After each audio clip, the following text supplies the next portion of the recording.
Hello everyone. तो आज हम बात करेंगे हमारे चैप्टर नंबर 8 की आस्क योरसेल्फ। कल हमने सारे ट्रायंगल्स के बारे में, जो वो कॉन्ग्रुएंसी ऑफ ट्रायंगल्स है उसके बारे में डिस्कस कर लिया था। आस्क योरसेल्फ के 5 ही क्वेश्चन है, एक बार ध्यान से समझेंगे इन क्वेश्चंस को। क्वाड्रिलेटरल ABCD दे रखा है, एक क्वाड्रिलेटरल बना लेते हैं। फर्स्ट क्वेश्चन में ABCD, इसमें बोल रखा है हमें AD is equal to BC। AD side BC के इक्वल है, AB साइड CD के इक्वल है और BD हमें डायगोनल मिला के दे रखा है।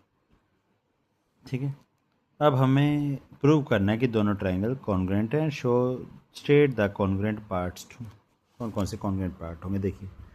ट्राइंगल का नाम लिख लेते हैं ABD। कॉन्ग्रुएंट प्रूव करना है किसके? ट्राइंगल CDB के।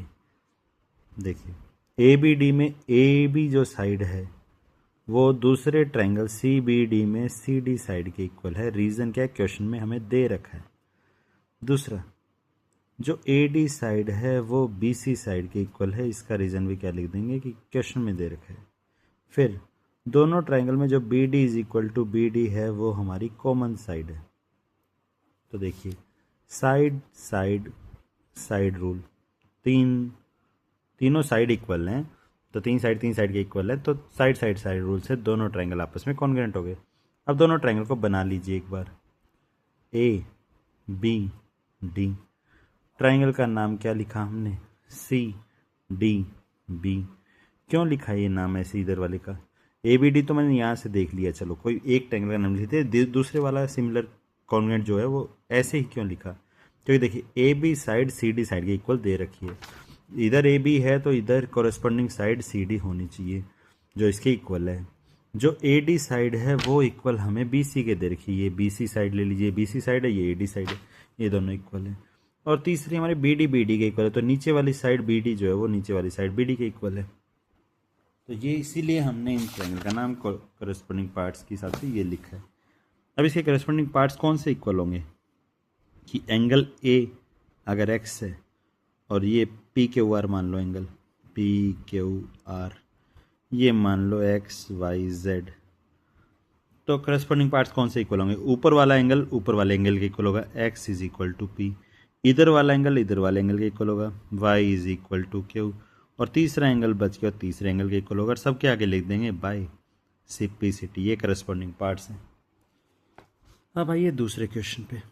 दूसरे क्वेश्चन में हमें एक डायग्राम दे रखा है कुछ इसी तरह से जैसे ऊपर वाला था, देख लीजिए। डायग्राम दे रखा है जिसमें PQRS दे रखा है, P को R से मिला रखा है। फिर बोल रखा है ये वाला एंगल इस एंगल के इक्वल है और इधर वाला एंगल इधर वाले एंगल के इक्वल है। ये सब डायग्राम में बोल रखा है। देखिए SPR इक्वल टू QRP। तो इधर SPRQRP ये एंगल इसके इक्वल है। इस एंगल को नंबर 1 लिख देते, इस एंगल को नंबर 2, इस एंगल को 3, इस एंगल को 4। और ये लाइन हमारी कॉमन दिखाई दे रही है। मुझे PQ is equal to SR दिखाना है। PQ लाइन SR के इक्वल प्रूव करनी है। तो देखिए सबसे पहले दो ट्रायंगल का नाम लिख लेते हैं कि PQR, और ट्रायंगल का नाम लिख लेते हैं PRS। ठीक है, अब देखिए angle 1 is equal to angle 3। Angle 1 जो है एंगल 3 के इक्वल है। क्यों? ये हमें क्वेश्चन में दे रखा है, तो जो नाम से दे रखा है क्वेश्चन में हमने उसको नंबरिंग से कर दिया। फिर हम लिख सकते हैं angle 2 is equal to angle 4, ये भी क्वेश्चन में दे रखा है। फिर हम बोल सकते हैं कि PR जो लाइन इधर वाली है वो PR लाइन उस ट्रायंगल में भी कॉमन है। जब दोनों ट्रायंगल में कॉमन हो गई तो देखिए दो एंगल और एक साइड इक्वल है। दोनों एंगल के बीच की साइड होती है तो हम बोलते हैं एंगल साइड एंगल। यहाँ दो एंगल इक्वल है और एक साइड अलग से इक्वल है, तो एंगल साइड रूल से दोनों ट्रायंगल आपस में कॉन्ग्रुएंट हैं। लेकिन अब दोनों ट्रायंगल बनाएंगे कैसे वो देख लीजिए। दोनों ट्रायंगल को ऐसे बना लीजिए। पहले वाला तो PQR बना लो, चलो। अब देखो एंगल PQR में और इधर बना लो हमारा अब दूसरा ट्रायंगल। देखिए बताइए मुझे, ये जो एंगल Q है इस ट्रायंगल PQR का वो किस ट्रायंगल के इक्वल है? एंगल S के इक्वल। तो अगर Q इस साइड है तो S इस साइड आना चाहिए। और इधर वाला जो R एंगल था वो इधर वाले एंगल पी के इक्वल था, तो आर इस साइड है तो पी इस साइड होगा। पी आर एस में पी और एस आ चुका है तो आर एंगल ऊपर आ गया। अब जब ये ट्रायंगल इसके कॉन्ग्रेंट हो गया तो P Q are R S P के इक्वल हो गया कॉन्ग्रेंट, तो इसको काट के अब नाम लिख लीजिए आर एस और पी की एंगल क्यू एस के इक्वल आर पी के इक्वल पी आर इक्वल हो गए। अब मुझे P Q is equal to R S दिखाना था, तो इस ट्रायंगल की ये वाली साइड इस ट्रायंगल की इस साइड के इक्वल हो जाएगी सी पी सी टी से, तो P Q is equal to R S by C P C T. अब आइए नेक्स्ट क्वेश्चन पे, थोड़ा ध्यान से देख लेना इन क्वेश्चंस को, बड़े इजी क्वेश्चंस हैं, बस प्रैक्टिस करनी पड़ेगी। हमें एक ट्रायंगल दे रखा है ए बी सी। ट्रायंगल कौन सा दे रखा है? ए बी सी, जिसमें A B is equal to A C आपको गिवन है कि आइसोसेलेस ट्रायंगल है। देख लीजिए A B is equal to A C दे रखा है। फिर बी से एक हाइट जा रही है जो टकरा रही है किसी एन पॉइंट पे, और सी से एक हाइट जा रही है जो टकरा रही है किसी एम पॉइंट पे। दोनों के नीचे वाला डिग्री 90 का दिखा रखा है तो ऊपर वाला भी 90 होगा कि स्ट्रेट लाइन एंगल हो गया। अब मैं आपको बात बताता हूँ कि ट्राइंगल ए बी एन और ट्राइंगल्स ए सी एम, मुझे B N is equal to C M, ये हाइट इक्वल दिखानी है, तो मैं वो ट्राइंगल लेता हूँ जिसमें बी एन हाइट और सी एम हाइट एक साइड आ जाए।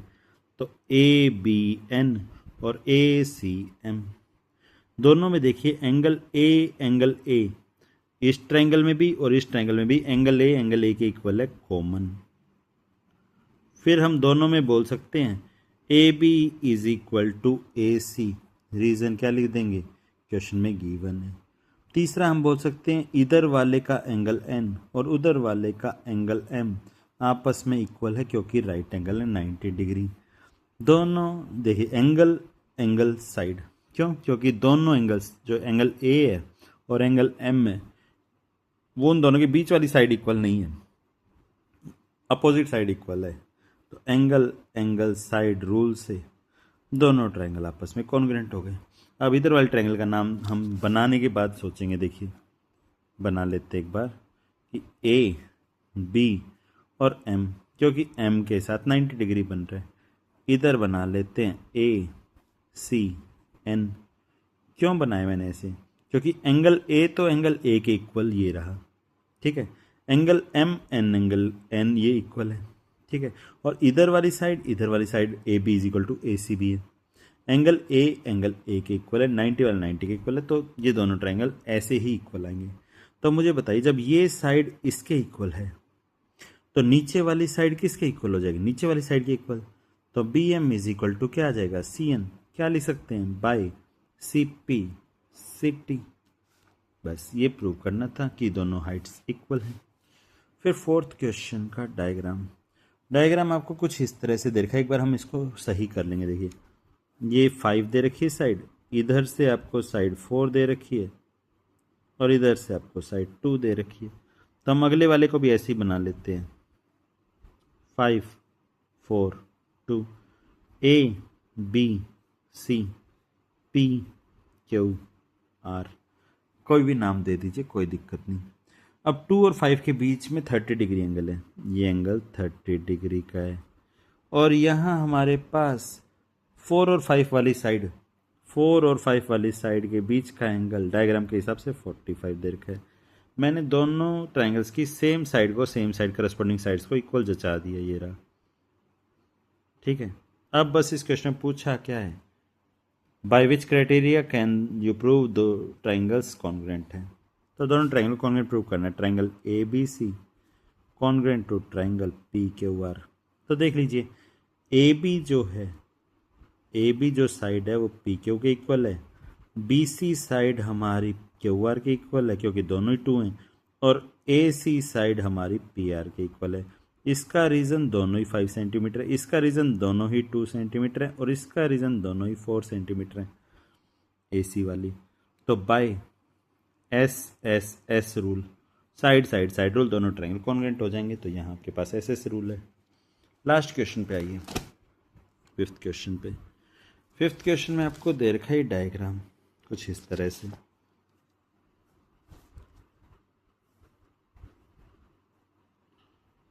ओ पॉइंट यहाँ दे रखा है आपको, यहाँ एन दे रखा है, यहाँ पी दे रखा है, यहाँ एल दे रखा है, यहाँ एम दे रखा है। देखिए ये साइड इसके इक्वल दे रखी है, ये साइड इसके इक्वल दे रखी है, डायग्राम में दिखा रखा है, देख लीजिए। मुझे इस लाइन को इसके पैरेलल दिखाना है। अब मैं वो बात करते हैं। Triangle M L O, triangle P N O, N P O, P N O, जो भी है बाद में देखेंगे। देखिए O M side O N side के इक्वल दे रखी है, ओ एम ओ एन, ठीक है। दूसरी side O L side O P के इक्वल दे रखी है, तो ओ एल ओ पी, ठीक है। तीसरी हम ये कह सकते हैं कि angle M O L is equal to angle P O N, ये वाला एंगल इसके इक्वल। दोनों के आगे तो रीजन हो गया गिवन, और इसके आगे रीजन हो गया वर्टिकली अपोजिट एंगल, ठीक है। तो ये हो गया साइड एंगल, साइड, दो साइड के बीच का angle.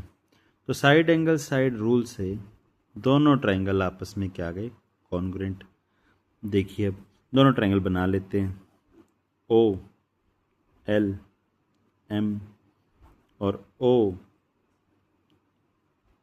L side O P के इक्वल थी, और O M side O N के इक्वल है। तो जब ये साइड इसके इक्वल है, ये वाली साइड इसके इक्वल है, तो हम एक बात कह सकते हैं, और ये एंगल इसके इक्वल था, ऊपर वाला एंगल ऊपर के, तो क्या एंगल एल और एंगल पी आपस में इक्वल हो गए। Angle L is equal to angle P, और इधर एंगल एम जो होगा वो एंगल एन के इक्वल हो जाएगा। Angle M is equal to angle N, by में क्या लिख सकते हैं, सिफ्टी सिफ्टी। अब मुझे ये बताओ, अगर ये वाला एंगल और ये वाला एंगल इक्वल है, और ये वाला एंगल इस एंगल के इक्वल है, तो इन दोनों के आगे बाइसिपिसिटी लिखने के बाद एक बात और लिख सकते हैं कि ये सारे कौन से एंगल हो गए, अल्टरनेट इंटीरियर एंगल हो गए। और जब अल्टरनेट इंटीरियर एंगल इक्वल होते हैं, तो जिस लाइन की वजह से वो बन रहे हैं एल एम और दूसरी लाइन पी एन, वो दोनों लाइनें आपस में पैरेलल हो जाएंगी। ये हमें प्रूव करना था, देख लीजिए।